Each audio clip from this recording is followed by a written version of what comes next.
Good afternoon, everyone. And in the place of where I was born in Ohio, but I am in West Virginia today, where I grew up. McDowell County, West Virginia, DePatch. And I just came to bring a little bit of midday cheer.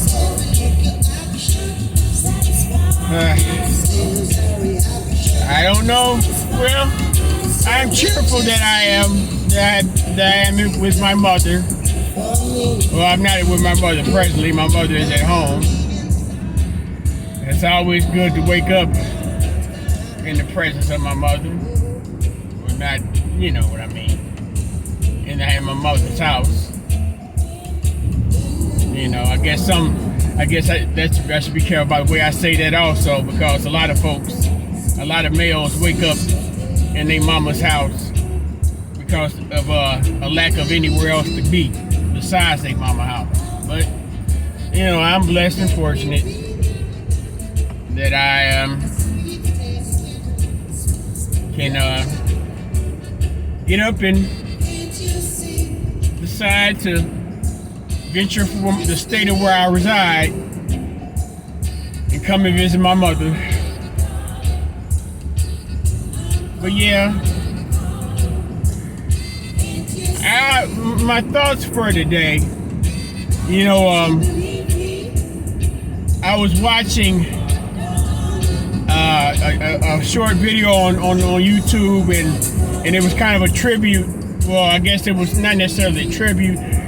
It was a clip where Rick Ross and Rickey Smiley were speaking on the death of young Dolph. And, you know, Rick Ross, I honor his words. You know, he had real strong sentiments because he knew young Dolph, and he remarked about how young Dolph had given him a chain for his record. Paper Route Entertainment is his record label, and I mean it was a very appeared to be a very heartfelt sentiment. But my issue, I guess the point, the issue I had was with the words that came from Mr. Smiley. Now, for one thing, Mr. Smiley kind of was inaccurate in when he was speaking, because what he said was that Dolph was killed after he had handed out turkeys to his community, and he was going to get his favorite cookies, and they shot him inside the place or whatever. That was just a small part about it, but the problem I had, and the problem I have with seemingly a lot of these gatekeepers, because I prefer to call them gatekeepers, because, you know, they supersede their position as entertainers, personalities, and so on and so forth, and they presume that they have, just because they have achieved a certain level of success underneath this system.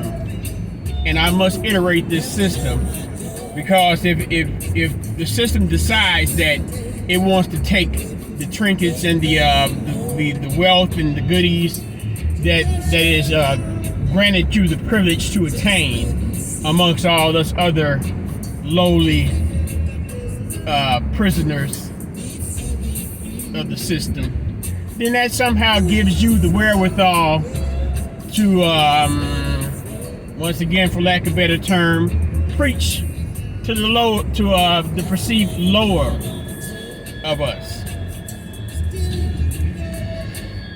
I have a problem with that, because it gets to the point where the preaching kind of gets to a point where it seems as if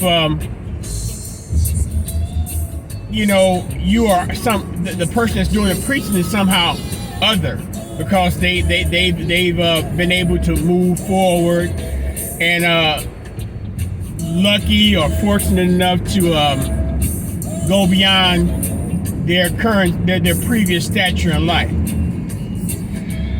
So the problem I had with what the real big problem I had with what Mr. Smiley was saying is that he was telling anyone who gains a certain level of success who has came from be it the hood or an impoverished neighborhood should go about the practice of not returning their I guess front off, not returning there to live or to visit without armed police or security, this, that, and the third.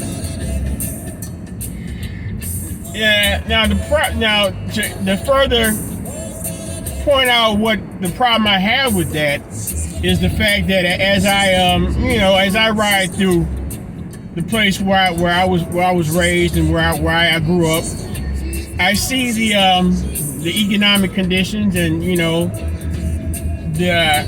there's progress, but there's also dilapidation. And I'm sure that I don't know, because I'm certainly not. I'm just a regular guy, with a modest income. I'm not wealthy or rich. I don't have the level of success that Rickey Smiley has in regards to attaining resources and influence.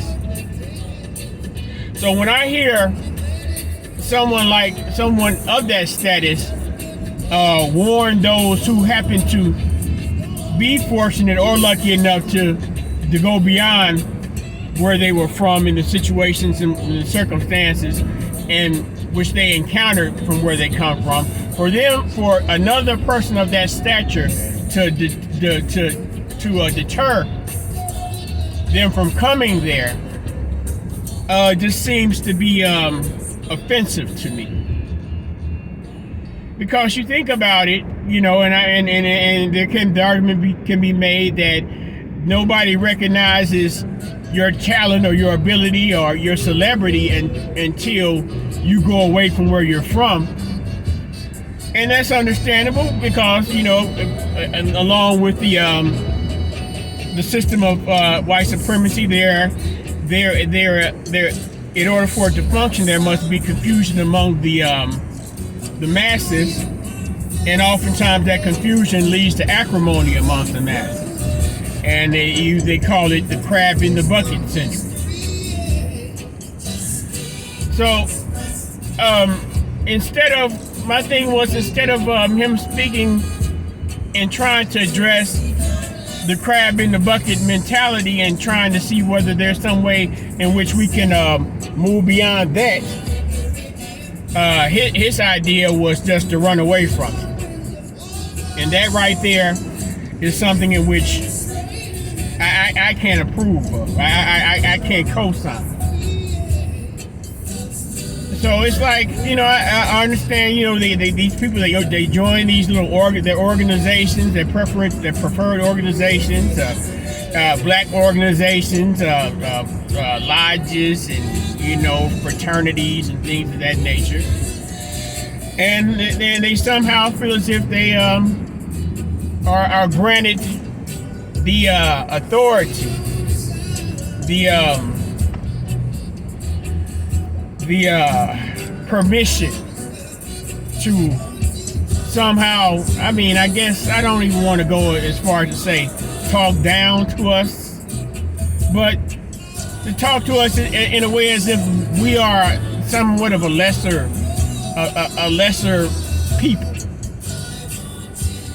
And that's kind of ironic, if not just offensive or disrespectful, because, generally, if it's not the people of that status from your town that are building you up, then it generally is the people that from other areas that share that same type of struggle or stature that you once had before you attained your success.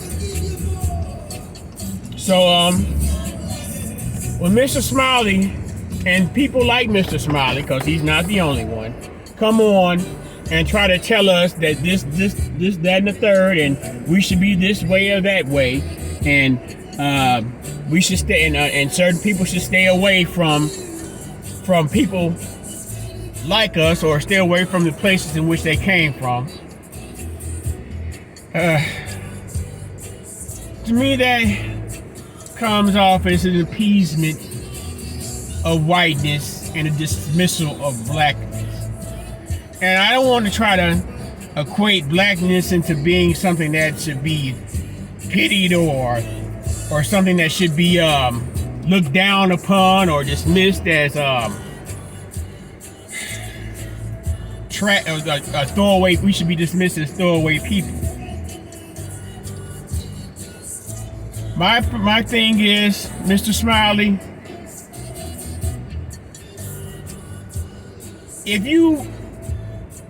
if people like you follow the same ideology that you're preaching, then if we can't rely on those who know exactly what kind of situations and circumstances the least of these encounter and the way we react to those situations, because crabs in a bucket tend to snap at each other. We'll destroy what is most adjacent to us because we are in misery. Now you can say, okay, well, I'm just gonna drop the bag off, and then I'm gonna leave, and I'm leaving, I'm gonna hide.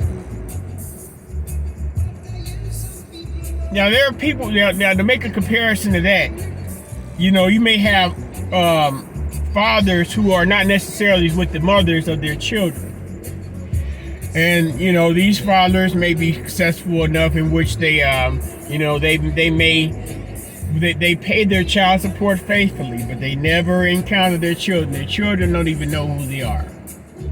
So although you may be taking care of your child resource-wise, where does it come into play where you start dealing with the nurturing and the uplifting and the fortifying of the spirit, the same spirit in which you certainly had to adopt in order to lift yourself up from poverty using your skills and your talents. So in short, I kind of like drug this out for a minute, but in short, what I want to say is that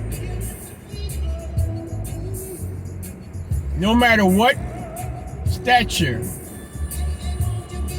what group, or what position or title you may either appoint yourself or the dominant society may appoint you, you are no greater than the least of us, because the system has the power to take all those things away, all your stature away, all your wealth and your goodies and trinkets away from you. And wherever you go then, the only place that has the arms that release you is the only place that you're pretty much going to have to look in order to re-embrace you. So with that, I'm going to end this because I had to get me some gas, and I just really wanted to come on and say some things while I'm out of my habitat, my normal habitat, and I'm back into my old stomping grounds. If I was a stomper, that is, I was a square kid, like I always say. Even though I might have got a little rounded once I left this area, and people when I come back here, and although I haven't really necessarily seen anybody, when I come back here, people still see me as the same person I was when I left, and in a lot of ways I am, but also there are changes. But one thing I will never abandon, where I came from, and I will never discourage the people in which I was around, or which shared the same struggle and the same reality in which I did. So with that, you all have a great day. Peace and love to you.